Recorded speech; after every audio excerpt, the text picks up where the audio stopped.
আসসালামু আলাইকুম। আজ কি গরুর একটি গুরুত্বপূর্ণ রোগ লাম্পি স্কিন ডিজিজ বা এলএসডি ভাইরাস সম্পর্কে আলোচনা করব।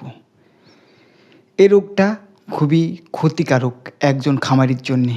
কারণ এ রোগটার দাগ সহজে মুছে না এবং এ রোগটা হলে গরু অনেক সময় মারা যায় এবং বেঁচে থাকলেও সে গরুর দাম কমে যায়। তাই এ রোগ থেকে আগে আপনাদের প্রতিরোধ ব্যবস্থা নিতে হবে। এ রোগ থেকে প্রতিরোধ ব্যবস্থা কী? আপনাদের গোয়াল ঘর এবং যে আশেপাশের জায়গাগুলো পরিষ্কার করতে হবে এবং গরুকে মশারির মধ্যে রাখতে হবে, যেহেতু মশা এবং মাছি এ রোগের প্রধান বাহক। তাই গরুকে অবশ্যই মশারির মধ্যে রাখতে হবে যেন মশা মাছি না কামড়ায়। এবং এ রোগ থেকে বাঁচার মশা মাছি এইসব করার পরেও টিকা দিতে হবে, কারণ টিকাই একমাত্র উপায় এ রোগ থেকে আপনার গরুকে রক্ষা করার জন্যে। এখন আমাদের দেশে যে গোটপক্স ভ্যাকসিন আছে এইটাই দিলে 80% ঠেকাবে। আমাদের স্যাররা মহাখালী ইনস্টিটিউটে এটা গবেষণা করে দেখা হলো এটা গরুকে দিলে 80% পক্স বা এলএসডি লাম্পি স্কিন ডিজিজটা হবে না। এবং আরেক বিদেশি লাম্পি ভ্যাক্স পাওয়া যায়, সেটা আমাদের নীতিতে তৈরি ওটাও দিলে সে একই পরিমাণ কাজ করবে। ওটার দাম অনেক বেশি, কারণ বিদেশ থেকে ইম্পোর্ট হয়। আপনার গরুকে লাম্পি স্কিন ডিজিজ দেওয়ার পাশাপাশি আশেপাশে সব গরুকেই আপনার এই টিকার আওতায় আনতে হবে এবং গর্ভবতী গরুগুলোকেও এই টিকা দেওয়া যায়। 9 মাস এর মতো গাভ যেসব গরু থাকবে সেসব গরুকেও এই টিকাটা দেওয়া যাবে। এটা গর্ভবতী সেফটি, তাই সকল গরুকেই এই টিকা দেওয়া যাবে। এবং এই টিকার পাশাপাশি আপনারা জিঙ্ক সিরাপ, জিঙ্কফোর্ট নামের একটি গ্রাসি সিরাপ আছে, এটা খাওয়াতে পারেন। তাহলে টিকার কার্যকারিতা অনেক বৃদ্ধি পাবে এবং আপনার গরু ইনশাআল্লাহ লাম্পি স্কিন ডিজিজ ভ্যাকসিন হবে না।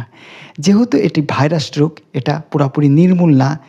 কেন নির্মূল না এটারও ব্যাখ্যা আছে। কারণ আমরা ঠিকমতো বায়ু সিকিউরিটির মধ্যে আমরা গরুকে রাখতে পারি না। এই কারণে এই রোগটা সেভাবে হয় 10টা গরুর মধ্যে 1-2 হালকা পরিমাণ হতে পারে, কারণ অন্য কিছু ছোঁয়াচে বা মশা মাছির কামড়ে এই কারণে হতে পারে। তাই আপনার অবশ্যই মশা মাছি জানি গরুকে না কামড়ায় সেদিকে লক্ষ্য রাখতে হবে। মশারি টাঙাতে হবে, কয়েল দিতে হবে এবং আশেপাশের জায়গাটা পরিষ্কার রাখতে হবে জানে ওই দিকের মশা মাছি না এসে গরুকে না কামড়ায়। এবং আশেপাশে কোনো গরুর যদি লাম্পি হয়, সেই গরুকে যদি মশা কামড়ায় এবং আপনাদের সেই মশা উড়ে আপনাদের সুস্থ গরু কামড়ালে, তাহলে সেই গরুটা লাম্পি হওয়ার চান্স 80% হয়ে যায়। তাই এক্ষেত্রে মশারি টাঙানো থাকলে সেটা আর সম্ভব হয় না এবং কামড়াতে পারে না। তাই আপনি নিজেও ভ্যাকসিন দেন এবং আশেপাশে সবাইকে ভ্যাকসিন দিয়ে লাম্পি স্কিন ডিজিজ রোগ থেকে আপনাদের এলাকাকে বাঁচান। তাইলে লাম্পি স্কিন ডিজিজ হলে আপনার গরুর যদিও মৃত্যুর হার কম, কিন্তু আপনার গরুর আর্থিক দিক দিয়ে যেহেতু চামড়া একটা আস্তরণ থেকে যায়, এই কারণে দাম কম পান এবং আর্থিক দিকে লস হয়। এই জন্যে আপনার ভ্যাকসিন দিয়ে গরুকে সুরক্ষিত রাখতে হবে। এখন হঠাৎ লাম্পি স্কিন ডিজিজ হয়ে গেলে আমাদের ঘরোয়া পদ্ধতিতে, যেমন নিম পাতা বাটা 25 গ্রাম, খাবার সোডা 50 গ্রাম, ফাসভেট 2টা ট্যাবলেট এবং লবণ 25 গ্রাম এবং গুড় 50 গ্রাম 1 লিটার পানিতে মিশিয়ে সকাল বিকাল এরকম 7 দিন খাওয়ালে অনেক সুফল পাওয়া যায়। এটা আপনারা খাওয়াতে পারবেন। যদি এবং লেবুর রস খাওয়াতে হবে, যেহেতু এটা ত্বকের ডিজিজ। লেবুর রস খাওয়ালে গরুর ত্বক অনেক ভালো থাকবে এবং আপনারা এইটার চিকিৎসা দিতে পারেন। এবং সবসময় লাম্পি হলে জ্বর থাকে, তাই জ্বরের ট্যাবলেট খাওয়াতে হয়।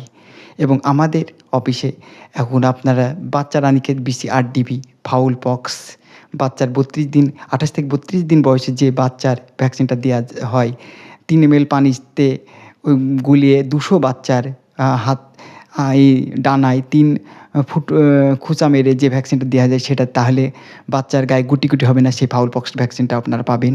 এবং ডাক প্লেগ ভ্যাকসিন এবং ডাক কলেরা ভ্যাকসিন সবগুলো পাওয়া যাবে। সরকারি মূল্য নির্ধারিত আছে, এগুলো দাম দিয়ে আপনারা নিতে পারেন আমাদের মেহেরপুর সদর হাসপাতালে এসে।